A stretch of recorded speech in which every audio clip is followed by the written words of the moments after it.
Hello, everyone. Welcome back to Coaching the Bible. Is episode 244, season 5, episode 31.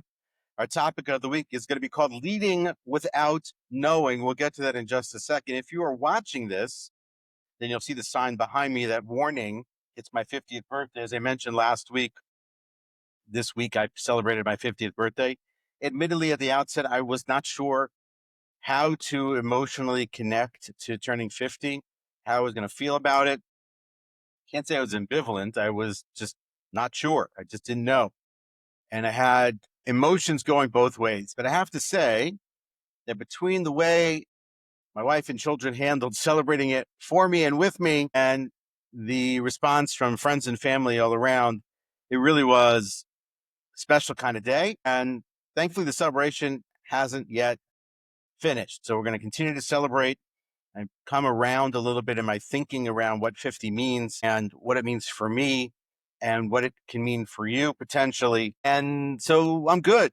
I feel good about it. I feel really good about it. So thank you to my wife, Naomi. Thanks to the kids for celebrating it and helping me to celebrate it in the right way, in a real positive way, in a good way, enjoying it, making it laugh, making it funny, making it fun as well. So all that is good, and that's a celebration. However, if you are a Knicks fan this week, tough week for us, Knicks fans. Tough week for the coach. Live and learn. You are never on safe and sure ground, no matter what the situation may actually be. Tough to watch. But the birthday was more important, and the holiday of Shavuot, the Feast of Weeks, the holiday known in English as the Pentecost, which is simply just the celebration of the revelation at Sinai, was also this week, which was also just another great, glorious, and wonderful holiday. So joining me again for episode 244, season 5, episode 31, topic of the week on leading without knowing. Here's the truth. There are things, this is the famous Rumsfeld quote, there are things we know and there are things we don't know, and there are things that we don't know that we don't know. In the world around us, in our lives, we like to know as much about it as we can. We like to be on sure ground and safe ground and 2 feet planted as often as possible. And when it comes to the unknown, that's where real issues begin to fester, is when we simply just don't know. And so when the Bible shares with us a situation potentially of an unknown or something isn't known, we have to stop and think about it. We have to stop and learn about it. We have to appreciate how that perhaps helps us in the idea of leading in the wilderness, which is how we're focusing and we're thinking about the book of Numbers this year number 5, leading in the wilderness. And so it is the case that once again, we're about to move. The people in the desert have been aligned and organized. The camp has been set up, and now we're about to move. And once again, the Bible stops us. The story stops again, and it stops again to deal with suspicion. A man suspects his wife. There's no evidence. There's just fear. And it's enough really to threaten pretty much everything. And so we're talking about what's termed in Hebrew as the Isha Sota. In English, it's the woman suspected of an adulterous relationship. And it's not founded on actual evidence in the Bible. The husband warns his wife, the husband suspects his wife, and he brings that concern to the priest. And then the Bible describes an elaborate ceremony to determine the truth. It's not justice in the manner in which we understand justice, because there are no witnesses. There's no judge in the sense that the priest doesn't serve as the judge. The prophet in his day doesn't serve as the judge. The Sanhedrin, which would be the court, doesn't serve as the judge in these situations. It's really, to put it in air quotes, in the hands of God. So why is the Bible adding this in here at this moment when, again, the people are about to go on the move towards the land? Why is this here? It's a pretty basic question. We get asked it about every section of the Bible, certainly. But in this exact moment, when we know that just a couple of chapters from now, the people are going to start moving, we have to ask the question, why is it happening here and why is it happening now? Because when we talked last week about organizing the people, putting the people into a sacred structure, we have to appreciate something deeper about that. The structure alone isn't enough.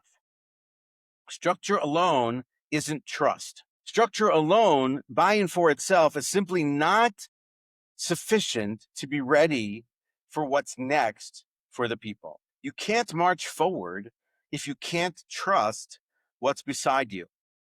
And you can't lead people through uncertainty without giving them the space to feel what they're afraid to say. So as much as this is about adultery or adulterous suspicion in relationship, it's really much deeper than that. And it's way more complex. And it's about the idea that leadership has to be able to hold before the mission can move forward. What I mean by hold is that there are certain things that a leader is going to have to hold for his or her subjects, for his or her team, for his or her family. They're going to have to emotionally contain all of that. They're going to have to really hold it in their hands before they can actually do anything else. And so there's no reason per se for the people in the desert to not trust the tribe that's next to them.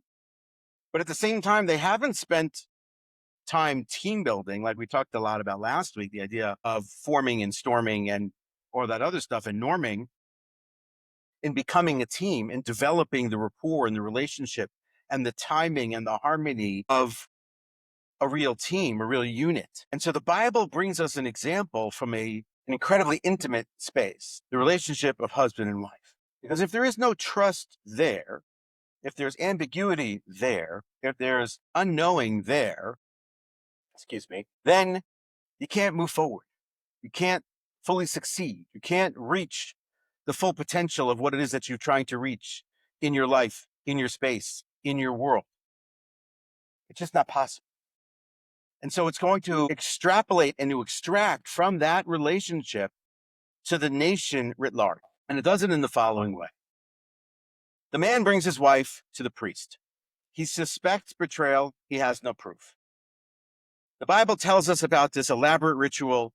The Talmud and the commentaries here go into much greater detail about all the different aspects and different components of this event, this story, this ritual moment.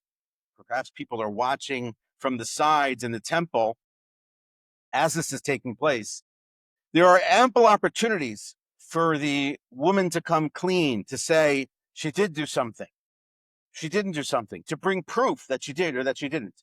For the husband to renege or to say, you know what, I don't want to do this, or to find proof himself that it did or that it didn't happen. It's in this ambiguity where this entirety of this event takes place. And then we go through this ritual.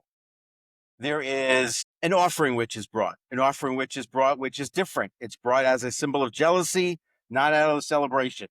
God's name is written on a parchment. That parchment is then soaked in a special kind of water. The name of God is dissolved. She drinks it. The result is left to God. If she did nothing wrong, she walks away. If she did do something wrong, the Bible describes pretty much that her body falls apart. And so this isn't about justice in the classic sense that we think about court systems and justice. Someone brings a claim against another. One brings witnesses, the other one brings evidence, they bring the video, they bring the law, they bring precedent, the judge asks questions, the lawyers be lawyers, all that stuff. This is not that. This is not some courtroom drama. And I'm not even sure it's about solving it, because there are situations that come up that are described in the Talmud and in the commentaries where it might not even work, ultimately. And so this is less about actually solving it than it is about holding it, about creating the emotional containment, the space for this situation to be resolved, to be held until the ambiguity or the unknowing becomes known, to elongate that process, but to give people the space to bring it out, to bring it to bear, so that the trust that we're looking to build, the trust that we need to hold and we need to have to be able to move forward is actually built, is actually there. Because unspoken mistrust, which is what this would be if the husband doesn't say it out loud. Now, that doesn't mean their relationship is on rock solid ground afterward. And if she survives the ceremony, that they're going to be the happiest married couple of all time. They probably still need to, see some sort of therapist. I'm not a therapist, so don't take my therapy advice on that one. But That seems pretty sure. But if unspoken mistrust is left to drift, it will collapse the camp faster than anything external. Take a look around.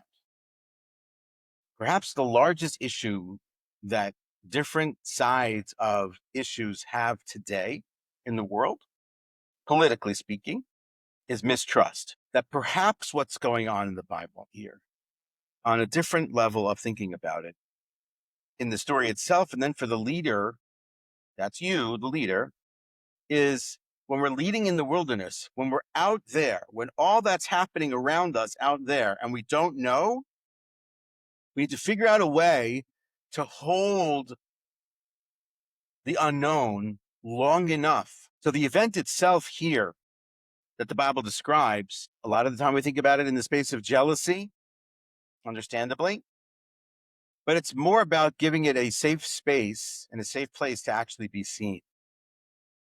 The jealousy is instinctual, it's raw, it's emotional. The pain that the husband is going through to bring his wife to this situation, the pain that perhaps she's going through to have put herself in this situation, maybe unshared, is below the surface, is a tension that exists in the relationship. And it simply cannot continue, it cannot grow, it cannot succeed without it being given the space to actually get resolved. And so we know famously from the Talmud that great is peace, for even the name of God is erased to preserve it.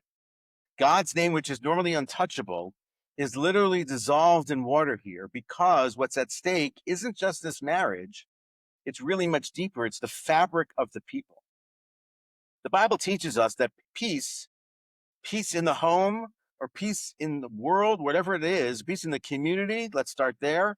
Peace requires some level of restraint, even at the cost of the sacred. We have to hold back. We have to give it air sometimes to breathe, to be able then to move forward, to get to where we want to go with it. In Coaching the Bible, I use them all the time because most of the time I simply don't know. That's how this works. So the first one is this. We mentioned him a couple of times, and we probably should talk about it more. Adaptive Leadership by Ron Heifetz. Leadership is about holding steady through the heat of uncertainty, allowing people to feel the pressures of change without ungluing the system. What that means is that heat of uncertainty is going to be there. And your job as the leader isn't necessarily to solve it at every moment, in every situation, but it is your job to make sure that it survives that moment and gets to the next moment without the system falling apart completely. I think a lot of us in leadership space might think that is failure. I'm not sure that's failure. Sometimes it's simply just getting you to the next moment or getting you to the next conversation, getting you to the next call with that person, which actually then gets you to a space where success can actually happen. And you have to just simply get through the cauldron, get through this difficult moment to get to that next moment. And so Heifetz coined the term holding environment, a holding environment. It's not really a physical space. It's what you might call more of a systemic container. That's why I keep using my hands. If you were just listening to this, think about holding your hands, how you hold your hands underwater when it's flowing from the faucet, or when you're trying to cup something in your hands. It allows people to process their discomfort, their doubts, and their fears without destroying the entirety of the entity, of the group, of the team. And so the Sota, this woman, is the Torah's version of a holding environment. It channels the jealousy, the pain, and the anger, and the frustration, and the suffering of this relationship of the husband towards his wife, or whatever, through the process and not through some punishment. And it prevents the breakdown at the moment by providing an absorbing space for the emotion. Number one, in terms of understanding how this works or what's going on here, that we're holding without breaking, that we're elongating the situation, is that first idea of this holding environment. Number two comes from Adam Grant, who we've also mentioned multiple times in Coaching the Bible throughout the years. Of course we would. Grant writes about how mistrust spreads when people sense something wrong but have no language or outlet or way to explain it. They fill the gaps, the ambiguity, the unknown spaces, the quiet with fear, with rumor, and worst case assumptions. Their mind starts to run because they simply don't know. We abhor the vacuum in those spaces. And so the story of the accused adulterous woman interrupts that spread, that thinking, that mistrust with a structure. It says, bring it forward. Let's name it. Let's ritualize it. Let's not let it rot. Let's not let it fester. Let's not let it continue to be a thing. Let's solve it. Solve it through a process. Let's hold it. Let's learn about it. Let's figure it out. Let's solve it. And then the third idea here in terms of holding without breaking is this concept of containment, which was introduced by a gentleman by the name of Wilfred Bion, which is this. He taught the idea of containment. Good leaders absorb anxiety from their group, not by fixing it, but by holding it without panic or retaliation. Again, the leader's job in many occasions is simply to just be the one to lift the anxiety, the stress, the frustration, the issue at play from the team and hold it for the team. And if the leader doesn't do this, that anxiety, that stress, that panic, that tension, whatever it may be, it turns primitive, it turns primal. People project, they attack, they break, they fall apart. And very much it may just say, look, can't stop the fear, at least not completely, but I can keep it from consuming us completely. And sometimes, many times, that's enough. We don't have to solve everything all the time. We don't have to be a superhero all the time. Sometimes it's simply just holding it and getting it to the next moment. And so here, leader, I want you to think about what it is, what kind of leadership container you're building. When was the last time that for myself, for my family, for my team, I held that ambiguity, that unknowing, that anxiety about it without being able to rush or need to fix it immediately? Have I held that uncertainty for everybody else? Have I been able to lift it off of them? Or the flip, which is, when was the last time I know for sure I didn't do that? I didn't provide that leadership for my team, and it sat there with everybody for an extended period of time, painfully, and then didn't get resolved, and it simply just sunk below the surface to become much, much worse and much, much deeper. And then it shows itself in the mistrust. The people that I lead know I can handle their doubts. What a question. And so if you're a corporate leader, if you're in a startup, if you're in a nonprofit, you're a communal leader, all kinds of things pop up. Rumors, accusations, assumptions, tension. People feel excluded. People feel left out from the team. They don't know exactly what's going on. Suspicions start to brew. And then the bad leader ignores it, or worse, blames somebody else. But the great leader builds the containers, creates the one-on-ones, the feedback rituals, the space to name and navigate through the discomfort. And the Bible is telling us, don't wait until it completely collapses and falls apart. Build a vessel now, create the structure now, put the system in place now so that the trust can be built. And we can know that if we find ourselves in a position of unknowing, of uncertainty, of ambiguity, we have a way through. We have a way out. We have a way to see the other end where the light is on the other side of that. That's huge. That's huge. And that's why this is here now. This is for the greater unit building the system to be ready.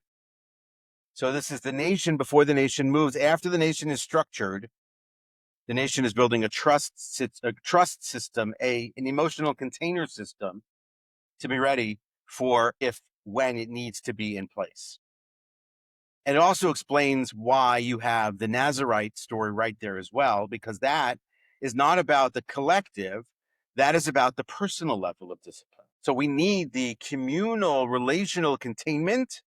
We also need the person to try to anchor themselves. We have a global communal responsibility, and we also have a personal level of accountability in there to build up our level of resilience, of discipline, of strength to anchor ourselves so that we can elevate our inner focus. And so this is actually subtle, but it's genius. The Bible doesn't erase the fear.